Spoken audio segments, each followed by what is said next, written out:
வெறும் வெங்காயம் தக்காளி வச்சு இப்படி ஒரு மசாலா செஞ்சிங்கன்னா ஒரு வாரம் வரைக்குமே கெட்டு போகாமல் இருக்கும். சப்பாத்தி, இட்லி, தோசை, சாதம் இது 4த்துக்குமே பக்காவாக இருக்கும் இந்த வெங்காய தக்காளி மசாலா.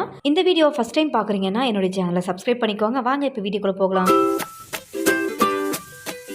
கப்பில் அளவு எடுத்துக்கலாம். எந்த கப்பில் நம்ம தக்காளி எடுக்கிறோமோ அதே கப்பில் வெங்காயத்தையும் எடுத்துக்கலாம். அப்படி இல்லைனா வெயிட்டில், அதாவது 200 கிராம் தக்காளி எடுத்திங்கன்னா 200 கிராம் வெங்காயம், அந்த மாதிரி சம அளவுக்கு எடுத்துக்கணும் ரெண்டுத்தையுமே. இப்போ அடுத்ததாக கடாய் ஹீட் பண்ணியிருக்கேன்.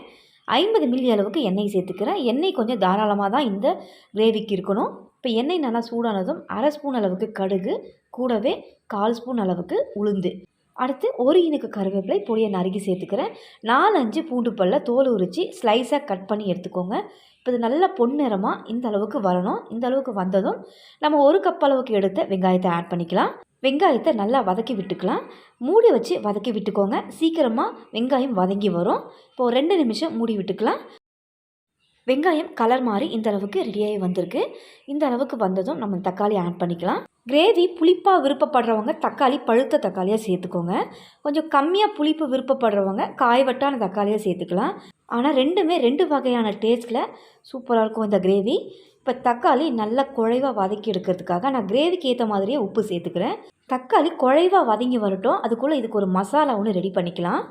ஒரு வாரம் ஆனாலும் கெட்டு போகாதுன்னு சொன்னேன் இல்லையா, அதுக்கு நம்ம என்ன பண்ண போகிறோம்னா மசாலாவை வறுத்து அரைச்சி இதில் சேர்த்துக்கணும்.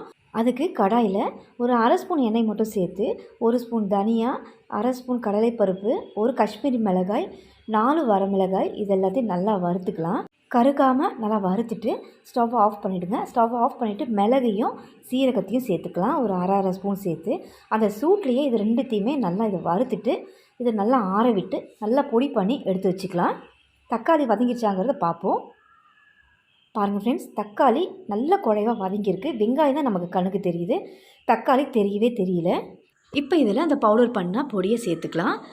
உடனடியாக செஞ்சு சாப்பிட போகிறீங்க அப்படின்னா சில்லி பவுடர், தனியா பவுடர் அப்படியேவும் சேர்த்துக்கலாம். இப்போ இதில் 1/2 ஸ்பூன் மஞ்சத்தூள் சேர்த்து நல்லா கலந்து விட்டுக்க போகிறோம். ஆனால் இந்த மாதிரி வறுத்து அரைச்ச மசாலாவோட டேஸ்ட் நம்ம அப்படியே டைரெக்டாக பவுடர்ஸ்லாம் சேர்க்கும்போது இருக்காது.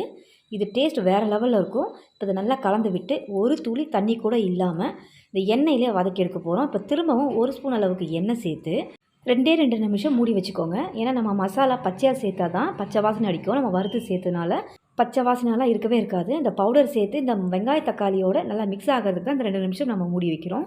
2 நிமிஷம் மூடி விட்டதில் பவுடர் பண்ண அந்த மசாலா வெங்காய தக்காளியோடு நல்லா மிக்ஸ் ஆகி ரெடி ஆகிடுச்சு. இப்போ உடனடியாக சாப்பிட போகிறீங்கன்னா கொத்தமல்லி ஆட் பண்ணிக்கோங்க. நீங்கள் வச்சு சாப்பிட போகிறீங்கன்னா கொத்தமல்லி தேவையில்லை. இந்த வீடியோ உங்களுக்கு ரொம்பவே யூஸ்ஃபுல்லாக இருக்கும். இந்த வீடியோ பிடிச்சிருந்தால் லைக் பண்ணுங்கள், ஷேர் பண்ணுங்கள், மறக்காமல் சப்ஸ்கிரைப் பண்ணுங்கள். தேங்க்ஸ் ஃபார் வாட்சிங்.